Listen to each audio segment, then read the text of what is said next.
Sri Lanka merupakan sebuah negara yang berada di wilayah Asia Selatan yang berdekatan dengan India dan juga berbatasan langsung dengan Samudra Hindia.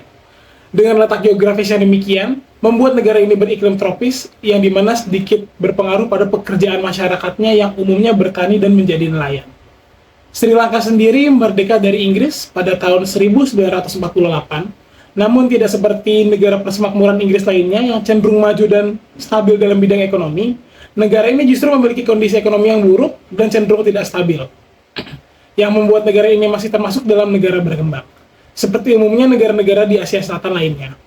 Akibat dari hal ini berdampak pada kondisi kehidupan sosial masyarakat yang umumnya masih banyak hidup di bawah standar rata-rata, atau dalam kata lain, hidup dengan tidak layak. Ditambah tingkat pendidikan masyarakat Sri Lanka yang cenderung rendah dan masih tingginya angka buta huruf di negara ini, menghasilkan sumber daya manusia dengan kualitas yang rendah yang pada akhirnya berdampak pada tingkat pertumbuhan ekonomi negara ini yang memburuk dan sulit bergerak untuk naik. Kondisi ekonomi yang sudah buruk diperparah dengan situasi internal pemerintah yang kuat sekali dengan unsur praktik korupsi, kolusi, dan nepotisme. Karena jika kita berbicara mengenai pemerintahan Sri Lanka, nepotisme merupakan salah satu unsur yang tidak bisa dilepaskan untuk selalu kita kaitkan. Rasanya sudah umum terdengar di telinga terkait klan Raja Paksa yang mendominasi pemerintahan. Keluarga ini merupakan salah satu oligarki terkuat di Sri Lanka. Mereka terus-menerus memiliki posisi dalam pemerintahan. Seperti contohnya pada saat periode pemerintahan tahun 2019 sampai tahun 2022, terdapat 5 orang keluarga Raja Paksa yang mendapatkan posisi yang cukup strategis. Yang pertama, Gotabaya Rajapaksa sebagai presiden. Kemudian 3 saudara Gotabaya, yakni Mahinda Rajapaksa sebagai Perdana Menteri, Basil Rajapaksa sebagai Menteri Keuangan, dan Chamal Rajapaksa menjadi Menteri Transportasi, dan Namal Rajapaksa mendapatkan mandat sebagai Menteri Pertanian. Bagi saya, hal ini sangatlah berbahaya. Dengan kehadiran elit pemerintah yang dipilih bukan berdasarkan kualitas dan kemampuan, melainkan karena adanya hubungan keluarga, pada akhirnya melahirkan politisi yang lalai dan korup, yang berdampak pada munculnya kebijakan yang buruk pula, yaitu kebijakan yang lahir bukan karena kepentingan rakyat, melainkan karena kepentingan kelompok tertentu. Sirkulasi elit yang sangat buruk pada akhirnya berdampak pada kualitas kehidupan masyarakat di sana. Seperti contohnya pada sektor pendidikan, tidak semua masyarakat Sri Lanka bisa membaca. Hanya sekitar 92,61% yang bisa membaca, dengan persentase pencapaian pendidikan sekitar 64,8%. Sementara itu untuk jumlah pengangguran yang ada di sana sekitar 5,2% atau berjumlah 399.000 pada tahun 2023. Jumlah ini naik dari yang sebelumnya sekitar 4,7%. Dengan melihat kedua komponen ini, menjadi wajar jika taraf hidup masyarakat Sri Lanka masih banyak yang berada di bawah rata-rata. Bagi saya, ini bagaikan efek domino yang diawali dari rendahnya kualitas pendidikan seseorang, yang kemudian berdampak pada pekerjaan yang akan didapatkan, dan dari pekerjaan yang didapatkan, layak atau tidaknya pekerjaan tersebut, pada akhirnya akan berdampak pada kondisi ekonomi masyarakat. Untuk sektor ekonomi, Sri Lanka sendiri ditopang dengan ekspor komoditas pertanian, seperti teh, tekstil, garmen, hasil laut, karet, serta berbagai macam jenis batu mulia. Sementara itu, untuk 2 komoditas andalan terbesar ialah karet dan kelapa. Produksi karet di Sri Lanka sendiri menyumbang 36% dari produksi karet di dunia. Sementara untuk kelapa menyumbang 71% dari produksi di dunia. Dengan produksi ekonomi yang demikian, membuat Sri Lanka menghasilkan GDP sebesar 80 miliar dolar pada tahun 2019.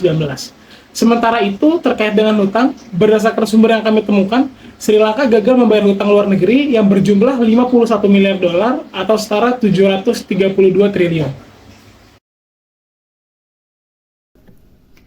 Keterpurukan dan krisis ekonomi Sri Lanka bisa terjadi karena beberapa serangkaian peristiwa mulai dari perang sipil, hutang luar negeri yang membengkak, kelumpuhan ekonomi, akibat COVID-19, dan kebijakan-kebijakan ekonomi yang salah langkah dan tidak tepat sasaran.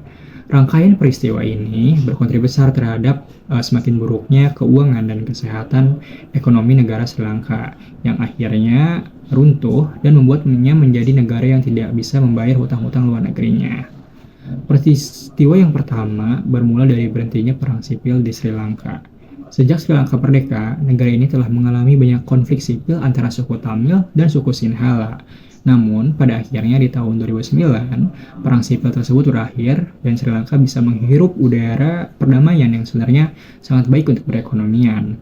Setelah perang sipil berakhir, Sri Lanka juga mulai mencari cara untuk meningkatkan perekonomian mereka, yang salah satunya dengan cara meningkatkan pertumbuhan ekonomi di sektor pariwisatanya dan mereformasi beberapa sektor perekonomian lainnya.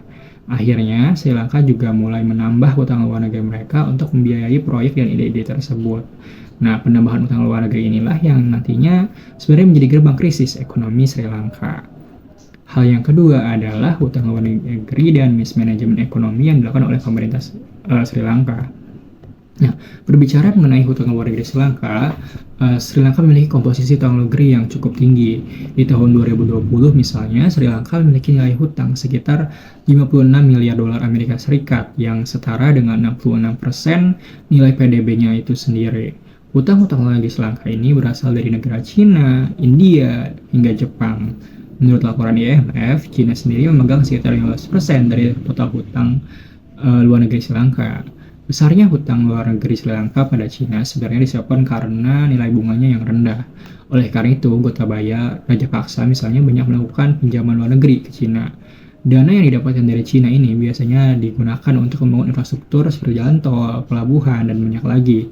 Namun, hutang ini juga digunakan untuk pembangunan proyek-proyek infrastruktur yang sia-sia, seperti Bandara Internasional Matal Rajapaksa atau Stadion Kriket Internasional Mahinda Rajapaksa, yang sebenarnya tidak menguntungkan secara ekonomi maupun bisa mengembalikan modal apabila telah dioperasikan. Pada akhirnya, pembangunan investasi pada infrastruktur seperti ini tidak berhasil membawa kemajuan dan keuntungan ekonomi. Akibatnya, Sri Lanka gagal untuk bisa mengembalikan hutangnya ke Cina. Karena gagal membayar hutangnya tersebut, Sri Lanka juga harus menyewakan pelabuhan penting dan strategis kepada Cina dengan masa sewa selama 99 tahun. Tidak hanya sampai di situ, ketidakmampuan pemerintah dalam mengelola ekonomi dan hutang luar negeri ini membuat cadangan devisa Sri Lanka terkuras sekitar 70%, yang nantinya menyulitkan mereka untuk mengimpor produk-produk dan komoditas impor yang diperlukan oleh mereka. Peristiwa selanjutnya yang membuat kondisi ekonomi Sri Lanka terpukul adalah peristiwa pandemi COVID-19 dan terorisme bom Paskah di tahun 2019. Kehadiran COVID-19 ini telah memberikan tekanan pada perekonomian di Sri Lanka, terutama pada sektor-sektor perekonomian mereka yang bergantung pada sektor jasa dan pariwisata. Adanya COVID-19 juga membuat roda perekonomian Sri Lanka ini tidak berjalan. Akibatnya, peristiwa COVID-19 ini membuat naiknya angka pengangguran dan kebangkrutan bisnis-bisnis di Sri Lanka. Begitupun dengan peristiwa bom Paskah yang terjadi karena serangan teroris di bulan April tahun 2019. Pada saat itu, gereja-gereja di kota-kota besar Sri Lanka dan hotel mewahnya mengalami ledakan bom besar di tengah perayaan Paskah. Akibat serangan teroris ini, 250 orang meninggal dunia dan lebih dari 500 orang luka-luka. Peristiwa terorisme ini membuat indeks terorisme dan kriminal Sri Lanka meningkat, sehingga berdampak pada jumlah kunjungan wisatawan luar negeri ke Sri Lanka. Peristiwa yang keempat adalah kebijakan ekonomi yang salah langkah dan tidak tepat sasaran. Karena krisis ekonomi yang terjadi secara berkelanjutan, Bank Sentral Sri Lanka akhirnya membuat kebijakan untuk mengatasi depresiasi nilai mata uang rupiah Sri Lanka terhadap dolar Amerika Serikat. Oleh karena itu, pemerintah Sri Lanka mencoba melindungi ekonomi mereka dengan membuat kebijakan larangan impor. Pemerintah mencoba lebih memfokuskan untuk meningkatkan produksi komoditas domestik mereka daripada harus bergantung pada produk luar negeri untuk menghemat dan menghindari inflasi yang lebih besar. Kebijakan seperti ini dikenal sebagai kebijakan substitusi impor. Namun, kebijakan ini menjadi bumerang bagi Sri Lanka nantinya. Sebagai negara yang masih memiliki lahan pertanian yang cukup besar, Sri Lanka ini membutuhkan banyak sekali pupuk yang akan digunakan oleh para petani. Pemerintah sendiri telah melarang impor di sektor pertanian termasuk pupuk kimia. Sedangkan produksi pupuk lokal sendiri tidak memenuhi kebutuhan pertanian di Sri Lanka. Akibatnya, para petani Sri Lanka ini banyak yang mengalami gagal panen dan Sri Lanka mengalami krisis kebutuhan pangan dan menciptakan inflasi harga pangan yang cukup tinggi. Selain larangan kebijakan impor, Gotabaya Rajapaksa juga memperkenalkan kebijakan reformasi pajak yang sebenarnya adalah kebijakan yang bernuansa populis. Rajapaksa memangkas nilai pajak untuk pajak pribadi, korporasi, dan pajak pertambahan nilai yang sebelumnya sekitar 15% menjadi 8%. Akibatnya, penerimaan pajak negara menjadi rendah dan pemerintah mengalami defisit pemasukan fiskal negara. Hal ini bukanlah kebijakan yang cukup tepat di tengah negara yang sedang memiliki masalah keuangan. Jika kita berbicara mengenai kebangkrutan negara Sri Lanka, tak ayal jika kita tidak membahas terkait dengan kegagalan pembayaran hutang kepada Cina. Walaupun pinjaman hutang Cina bukanlah menjadi satu-satunya alasan negara ini untuk bangkrut, karena terdapat beberapa permasalahan-permasalahan kecil lain yang ikut memperburuk keadaan sampai pada akhirnya terjadilah kegagalan pembayaran hutang. Hal pertama yang menjadi penyebab kegagalan pembayaran ialah datangnya pandemi COVID-19. Seperti yang kita ketahui, Sri Lanka merupakan negara yang cukup bergantung pada sektor pariwisata, yang dimana pasca datangnya COVID-19, pariwisata terkena imbas yang sangat besar. Banyak kegiatan-kegiatan wisata yang harus dihentikan, sehingga tidak bisa diandalkan lagi untuk memberikan keuntungan bagi negara. Lalu negara ini juga masih sangat bergantung dengan impor bahan-bahan pertanian seperti bubuk, pupuk, dan bahan bakar. Di saat bersamaan, harga komoditas global juga ikut meningkat sehingga menyebabkan harga-harga ikut naik dan juga membebani biaya impor Sri Lanka itu sendiri. Kondisi yang seperti demikian membuat Sri Lanka kesusahan untuk membayar utang. Sampai pada akhirnya pada bulan April tahun 2022, Bank Sentral Sri Lanka mengumumkan gagalnya bayar hutang luar negeri sebesar 51 miliar dolar, atau jumlah ini sudah 60,85% dari PDB Sri Lanka itu sendiri. Yang dimana dapat diartikan besaran hutang sudah tidak sebanding dengan pendapatan negara. Cina sebagai salah satu kreditur terbesar peminjaman hutang di sini, ia meminjamkan hutang sekitar 8 miliar US dollar atau sekitar 1/6 dari keseluruhan total hutang Sri Lanka. Menurut saya, Cina di sini sebagai pemberi pinjaman seharusnya dapat mengukur negara yang ingin dipinjamkan modal olehnya. Apakah negara yang bersangkutan mampu untuk membayar atau tidak? Sebab jika tidak dilakukan perhitungan yang matang, maka pada akhirnya akan seperti Sri Lanka, yaitu kegagalan untuk membayar hutang. Lebih lanjut, terkait dengan besaran hutang Sri Lanka kepada Cina, awalnya dilatar belakangi oleh keinginan pembangunan infrastruktur di Sri Lanka, yang kemudian diakomodir oleh Cina dari segi pembiayaan. Menurut kami, giatnya Cina untuk membangun infrastruktur di Sri Lanka bukanlah tanpa alasan, karena dapat sebagai penunjang pengembangan Belt and Road Initiative yang merupakan garapan proyek besar pemerintah Cina yang bertujuan untuk menghubungkan Cina dengan negara-negara lain dalam keperluan ekonomi. Terdapat kurang lebih sekitar 150-an negara yang dilewati oleh jalur ini, termasuk salah satunya ialah Sri Lanka. Salah satu infrastruktur yang didanai dalam pembangunan di Sri Lanka sendiri ialah Pelabuhan Hambantota. Namun sayangnya sebagian proyek dinilai tidak memberikan manfaat lebih terhadap perekonomian di Sri Lanka. Tetapi pemerintah Cina di sini justru merasa telah memberikan bantuan lebih dan banyak, sehingga meminta timbal balik terlebih dahulu untuk meminta jatah ekspor produk mereka kepada Sri Lanka dengan nilai yang cukup besar. Kasus yang terjadi antara Cina dengan Sri Lanka cukup terlihat jelas bahwa Cina yang awalnya terkesan ingin membantu Sri Lanka untuk meningkatkan infrastruktur negara, namun lama-kelamaan justru membuat rugi negara yang dibantunya, yaitu Sri Lanka. Mulai dari kegagalan pembayaran, biaya dengan hasil yang tidak sepadan, yang berujung pada kebangkrutan negara Sri Lanka itu sendiri. Padahal di satu sisi kami juga melihat dengan membantu pembangunan infrastruktur saja sudah cukup untuk menguntungkan Cina, mengingat Sri Lanka termasuk dalam negara yang dilewati oleh Belt and Road Initiative.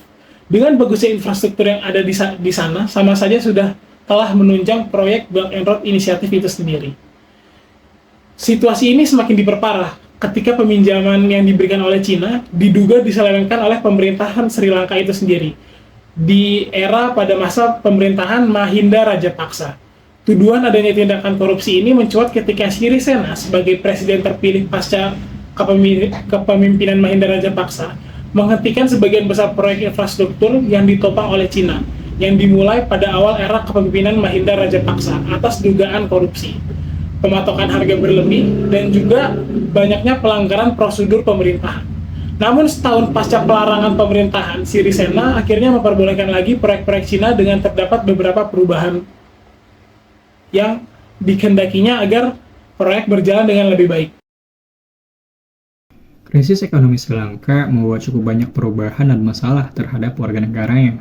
Sri Lanka mengalami inflasi ke titik yang sangat kritis, yakni sekitar 50%. Negara Sri Lanka juga tidak bisa banyak mengimpor produk dan komoditas yang diperlukan oleh rumah tangga ataupun sektor-sektor ekonomi di sana. Akibatnya terjadi krisis pangan, bahan baku, dan juga melumpuhkan kegiatan ekonomi di sana. Banyak sektor ekonomi di sana yang bangkrut dan mengakibatkan meningkatnya angka pengangguran dan orang-orang yang masuk ke dalam kemiskinan.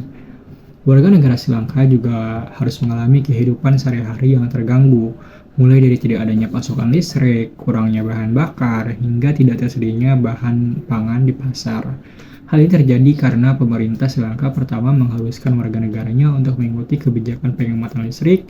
Negara Sri Lanka juga tidak mampu memiliki cadangan devisa untuk membeli produk-produk bahan baku dan komoditas impor. Lalu pemerintah Sri Lanka juga mengerahkan militer untuk mengamankan kericuhan orang-orang yang mencari bahan bakar dan gas. Dan yang paling mengkhawatirkan dari kejadian dan krisis ekonomi ini, banyak dari keluarga miskin yang harus mengurangi konsumsi makanan mereka secara drastis. Akibatnya, mereka mengalami krisis kelaparan. Selain itu, Sri Lanka juga mengalami brain draining karena banyak dari warga negaranya yang pergi meninggalkan negara Sri Lanka, terutama dari kalangan dokter dan pekerja di bidang teknologi dan informasi. Akibat masalah krisis ekonomi ini, puluhan ribu orang Sri Lanka melakukan protes besar-besaran di Colombo, ibu kota Sri Lanka, untuk mengepung kantor pemerintahan di sana. Mereka menuntut pengunduran diri dari Presiden Gotabaya Rajapaksa dan Perdana Menteri Wickremesinghe. Karena tuntutan tersebut, Gotabaya Rajapaksa akhirnya melarikan diri ke luar negeri. Nah, akibat masalah ekonomi ini yang sudah cukup sulit untuk dibendung, Sri Lanka juga akhirnya meminta bantuan pinjaman ke IMF.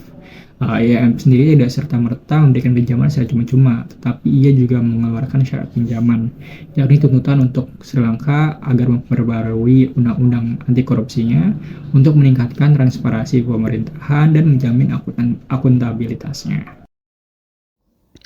Dengan kondisi yang cukup mengkhawatirkan, di mana negara telah mengumumkan kebangkrutan, menjadikan masyarakat hidup tanpa adanya kejelasan, seperti banyak terjadinya pemadaman listrik yang diakibatkan dari pasokan energi yang kurang, beserta sederet permasalahan lain.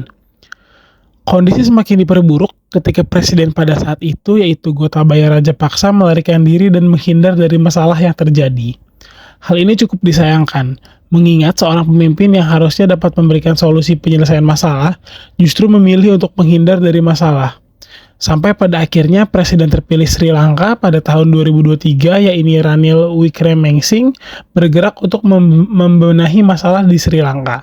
Hal pertama yang ia lakukan adalah mempersiapkan kebijakan untuk memotong utang publik dan menjadikan negaranya sebagai negara pengekspor yang kompetitif dalam 25 tahun ke depan. Selain itu, pemerintah juga telah memulai negosiasi dengan IMF terkait dengan rencana penyelamatan ekonomi Sri Lanka ke depannya, serta finalisasi rencana restrukturisasi utang.